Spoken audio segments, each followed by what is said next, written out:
جو لوگ ایمان لائے ہیں وہ اللہ سبحانہ تعالیٰ کے راستے میں لڑتے ہیں، اور جن لوگوں نے کفر اختیار کیا ہے وہ طاغوت کے راستے میں لڑتے ہیں۔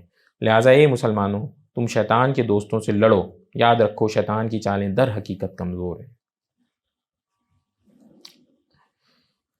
واضح ہو جائے یہاں کے اوپر جہاد کا مقصد، واضح ہو جائے اس آیت میں، اللہ کی راہ میں لڑنے کا مقصد واضح ہو جائے۔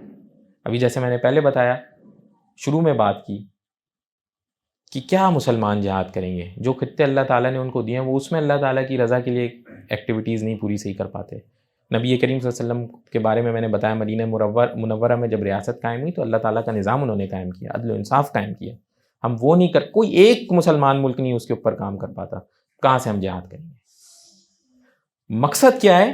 اللہ کی راہ میں جہاد کا مقصد کیا ہے؟ عدل و انصاف قائم ہو جائے گا، اللہ کی راہ میں اللہ کے لیے ہو جائے گی۔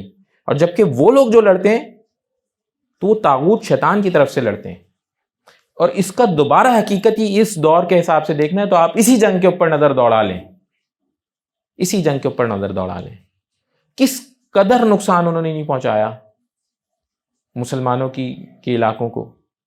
اور کیا ہے ان کا مقصد؟ کیا ہے ان کا، اس کے پیچھے ان کا مقصد کیا ہے؟ کیا چاہتے ہیں وہ؟ یہاں کے لوگوں کے لیے کوئی بھلائی چاہتے تھے، ادھر مسلمانوں کے لیے کوئی بھلائی چاہتے تھے، ان کو آزاد کرانا چاہتے ہیں کسی سے؟ کیا کرنا چاہتے ہیں وہاں کے اوپر جا کے؟ اللہ کی کوئی بات کرنا چاہتے ہیں؟